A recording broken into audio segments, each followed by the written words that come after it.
দেশকে যারা সাহায্য সহযোগিতা করে, IMF থেকে শুরু করে বিশ্ব ব্যাংক, তারা টাকা ছাড় করা শুরু করেছিল যে বাংলাদেশে একটি সুস্থ নির্বাচনের মধ্য দিয়ে একটি সুস্থ গণতান্ত্রিক ধারায় বাংলাদেশ অচিরে ফিরে আসবে। পৃথিবীর বিভিন্ন দেশের রাষ্ট্রনায়ক, রাষ্ট্রপ্রধানরা পর্যন্ত আশ্বস্ত হয়েছিল যে বাংলাদেশে অতি শীঘ্র একটি সুস্থ নিরপেক্ষ নির্বাচন হবে। কিন্তু গত কয়েকদিন ধরে আমরা যে দৃশ্যগুলো দেখছি, যে কথাগুলি আমরা শুনছি বিভিন্ন বক্তাদের মুখ থেকে, সেটি আমরা শোনার জন্য কোনোভাবে প্রস্তুত ছিলাম না। সানবিট সব দিবে সামাল। সানবিট ম্যাজিক প্রেস ডিশওয়াশিং এর মাথা ঘোরানো সলিউশন। ঢাকার পুরান ঢাকা ভাঙ্গি ব্যবসায় তাদের নিজেদের আভ্যন্তরীণ দ্বন্দ্বের জের ধরে সেখানে সোহাগ নামে একজন নিহত হলো, হত্যাকাণ্ডের শিকার, নির্মম হত্যাকাণ্ডের শিকার হলো। আমরা সেই হত্যাকাণ্ডের নিন্দা জানিয়েছিলাম। আমাদের দলের একজন ওই ব্যবসায়ের সঙ্গে জড়িত থাকার কারণে দল থেকে তাদেরকে বহিষ্কার করা হয়েছিল, প্রশাসনকে তাদেরকে গ্রেফতারে দেওয়ার কথা বলা হয়েছিল। আমাদের কোন আইনজীবী তাদের আইনজীবী হিসাবে কোর্টে দাঁড়াতে চান নেই ঘোষণা দিয়ে বলেছিলেন। তারপরেও কেন স্লোগান হলো হাসিনা গেছে যে পথে তারেক যাবে সে পথে, দিনের চলে কাওয়া, তারেক রহমানের নামে আরো সব কি আজে বাজে কথাবার্তা। এই সাহস কোথা থেকে পান?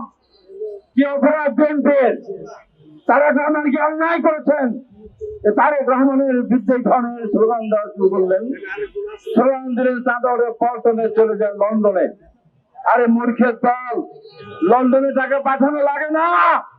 লন্ডনে বিএনপির হাজার হাজার নেতা কর্মী আছে, সেখান থেকে বলছে তারা বিগত আন্দোলনের সময় লক্ষ লক্ষ টাকা পাঠিয়েছে, যেটা নূর এবং তারেক পরিষ্কার করে বলেছেন। এই মূর্খের দল এতটুকু বোঝে না, এই সমস্ত আদিবাসী স্লোগান দেয়। এরপরে আরো জন নাবালক একজন রাজনীতিবিদ, উনি বলেছেন কি জ্যাকের যে খাল এর সাথে লাঙল আরো কিছু বললেন। একবার চিন্তা করলো না কার নামে কথা বলছে, কার বিষয়ে কথা বলছে। শহীদ রাষ্ট্রপতি জিয়া রহমানের নাম ধরে নাবালক যখন কথা বলে, তখন আমাদের মনের ভিতরে কি হয় বলেন তো?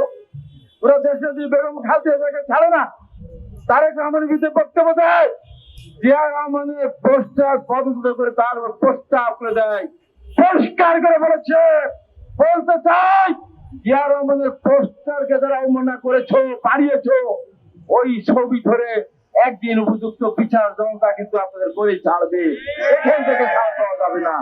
যা মুখে আসে তাই বলেন।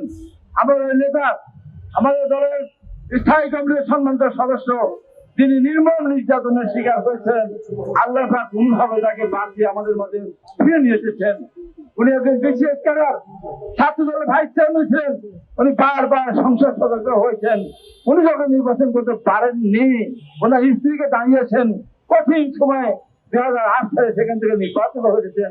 এদেশের মন্ত্রী ছিলেন, বিশেষ ক্যাডার, এবং সবকিছু মিলিয়ে সালাউদ্দিন আহমেদ একটা দর্শনধারী মানুষ। তার সম্বন্ধে কি একজন হাটোয়ারে পাটোয়ারে কি ধরনের কথাবার্তা সে উচ্চারণ করেছেন, এই কথা বলার তার একবার চিন্তা করলো না আমার যোগ্যতাকে? একবার সালাউদ্দিন আহমেদের হাঁটু পর্যন্ত আপনার যোগ্যতাকে প্রমাণ করে তারপরে তার বিরুদ্ধে বলবেন। যা মুখে আসে তাই বলে যাচ্ছে, যা মুখে আসে যখন যেটা মনে হয় সেটি তারা বলে যাচ্ছে।